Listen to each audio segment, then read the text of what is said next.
first of all, welcome to Ruthless on, by the way. How about you? We're fine, yeah.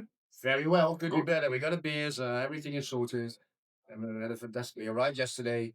Met a lot of friends already in the area, so perfectly good. Yeah. That's nice to hear. Yeah.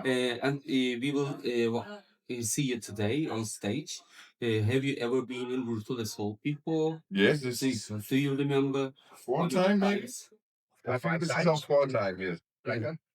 So you know exactly what to expect. Okay. So, and yes, yeah, it's amazing. The crowd is always amazing. The crew is fantastic. I like the location a lot. Location It's is special as hell. one of a kind. It's one of a kind. It's a nice play. The sound has always been good, professional, great responses. So I think for any band, it's good to play here. It's a dedicated, good festival. It would be stupid to not play.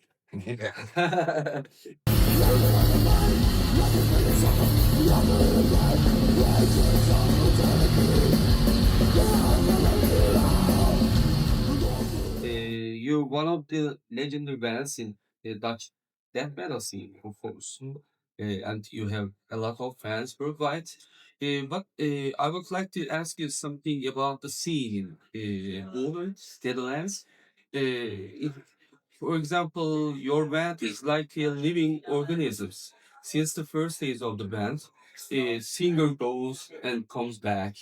One guitar player goes and come back, and one drummer goes. But Asphyx have always stayed. How did that happen? How did you manage that to make it continue? First of all, it just naturally happened the way it is. And right now we have it's the longest existing lineup that we have right now. And we're like at the moment we're like a band of brothers. And I think that's also the kind of secret behind that things. Especially the way it is now. I mean, I can't speak for all the different lineups that were there in the past. But the way it is right now is really the Asphyx that's, in my opinion, also the best feeling, best atmosphere. That's Alvin's screwy things. Yeah, I think so. But it's just the way and how it develops naturally. You have no, how you see that impact on that. You cannot control. There's no control about that. If something happens inside of that like that, then it just happens. It all went natural. I joined the band in 2009, so it's already like 16 years ago. And of course, in the beginning, you look how things are going, but at some point, you're just one of the boys, and it goes all smooth.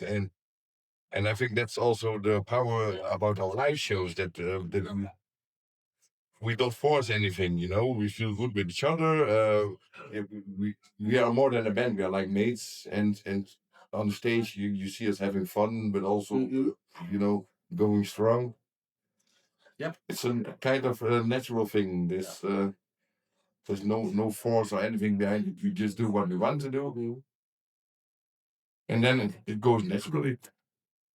Look, do you remember when you first listened to a kind of metal music?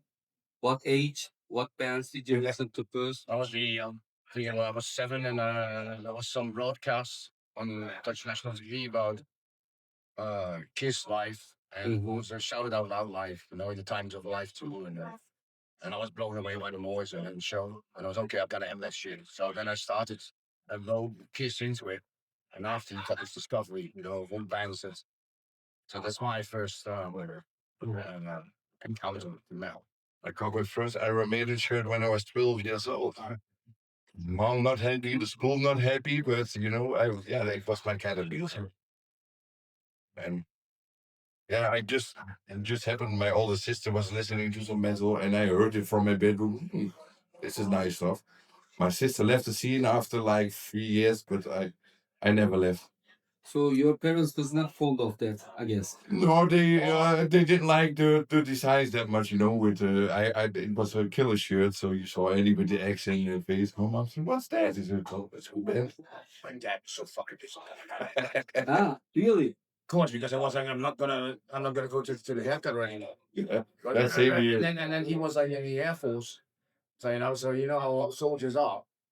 So then he had to show his colleagues like, "This is my son with long hair."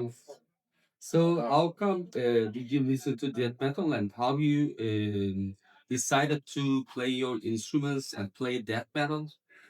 Yeah, that also just happened. You know, you saw those bands playing, and I was thinking, yeah, I want that too. And then my first band, never got big, but it was just a couple of friends, and we were really bad, but you still we had fun. You know, we rehearsed, we drank a lot of beer, so you know we made noise, and we felt like we were part of the scene. So that's It's again like a natural process. You know, for me, with 7 years old, started with Kiss, and then you got these discoveries. So you roll into things like AC/DC. Later on, you got the new wave of British heavy metal coming up. So you discover bands like Maiden, like Motorhead, Freeze, Slayer. and then after came, the more extreme things like Venom, Frost, then Fresh got up, speed metal trash, and after that, and then me, I was lucky for some weird reason that I was able to join Bastard, and from there on it was a roller coaster. I think. But I actually was never looking for to be in a band or something. It just happened. That's it. Yeah. It really happened. It just happened. Yeah, it just Yeah, happened. yeah. It was not this desperate a quest for, oh, I want to be in a band and I want to be successful. No, not at all. And still is in fact. Still no. We just go and say, wow, how lucky we are to live this. Yeah. And when you're on tour or you're not making music, you're having your empty time.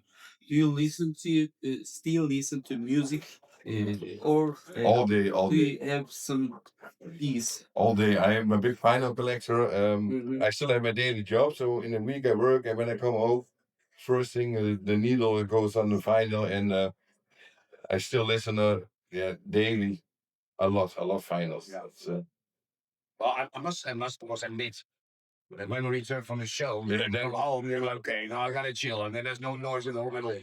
But then you calm down a little bit, you chill, and then like 2 days after, you're like, okay, what I better put on now? And then it's like an enormous, large collection and choice of what kind of mess we're going to put on. Are there any newcomer death metal bands or in other bands from in other genres? If you would like to name, do you have any? Have Constantly, it's constantly a good, it's really good bands still, coming out. I mean, we were just talking. A while ago, we're in Italy for Fusion, named after the board director. But also in Germany, I like this. I think they're live even better than on the records. Like Drunen and Alwin. They're really good live band.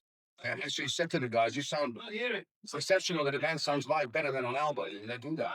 And yeah, it's still a horde coming from Sweden. There's a couple of youngsters, also from the Netherlands. So yeah, it just keeps on evolving. The Molder from the US. There's good news stuff coming from along. Canada. There's a shitload. So yeah, but it's not that we are looking for other any new bands. We discover them coincidentally, like see them live or hear them live, or someone comes up to you, hey, have you heard this? That kind of stuff. It's hard anyway these days because there are so much releases I never heard of. It's the market is so full, so it's not even easy to discover a good band. At least, of course, it's a taste, personal. But if I discover a good band, it is one between 100. Yeah, yeah. It's very hard. yes, yes. Yeah. And also being the veterans of death metal, are you into those streaming platforms, or would you prefer instead LPs or CDs or cassette? Only LPs. Only LPs. Yeah. I don't even have a Spotify or anything. Mhm. Of course, I use YouTube to check on things, Mhm. but once it's good, I need to have it in my hands. I'm Me still vinyl and also CDs. Yeah, Like I would like to. Yeah. listen I mean, to like that. the too. cool thing about the streaming stuff is that the use of today, if you don't have and if you don't have much money, you can listen to something and check it out. And after you go to the record store and If you say, like "Okay, I it. want that." Yeah. Yeah. And I mean, we did that in the past as well. I mean, okay, now we had some radio shows and you listen, okay, this sounds nice, so I'm gonna go to my record store. Another thing what people forget with the downloading stuff is that people should not forget that when I was a kid, we put things on cassettes. Yeah. So you Mm. buy the empty CD case or any other brand. Okay, you go to a friend of yours, you say, okay, can I borrow your vinyl? That's the You, same. you can borrow one of mine, so you exchange, and then you take that. So that taping, I still have records. It says like home taping is killing music. You know, it's set back then Yeah, I know. to protect from that. It's a bit the same. It's kind of copying. And this question is directed to you. You're one of the most characteristic death metal vocalists. Am I? I think so, Really and sound I better know than that, I do. and I know Yes, you lots are. of the people think so. Your voice, your tone, I think It is. it is really special. Even we all know that, you know, within the band, it's Thanks. you have a few very recognizable vocalists in the scene, and Martin Yes. is one of them. Sometimes you listen to it, you can't figure out unless you hear the name. Yeah. But when you listen to hear the voice of Martin, you may say that Martin is singing there. I think it's really very special. Thanks. Do you do anything to preserve your voice? Yes, I practice all the time. You I practice. practice all the time. I mean, you have to keep it up at home. It's like you know, it's like doing good sports. If you don't stay in shape, you can't do it anymore. Are you self-taught in Yes. terms of vocals? Yes, completely. Self-taught. Yeah. Nice question. Yeah. Yes, and again, it was a natural process, and I just discovered myself like, you know, and this is how I maintain the voice. Found out, you know, what limits I do have, and even still with age, you know, you notice that some things are a bit changing. Like I can, you know, to history wise, I once sometimes do live like really low ones, and he likes that. You did And then, change and then he looks at me like, "Whoa, that was deep." compared to the 90s. You did change, but in my eyes, in a better way. And the weird thing is, still people ask me like, "Martin, how long do you think you can keep it up?" I said, "I have no because not at all, nothing." So as long as I can do that, and I don't think I will not lose it because I've been doing this already for 35 years. And so, but the training works, of course. Yeah. Okay, then let's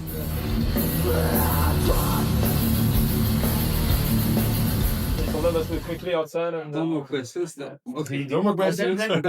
Sorry, we got no time. We got no busy schedule. Thanks. Very welcome. Sorry, man. Been really Hey, thank you. Thank you. Bye bye.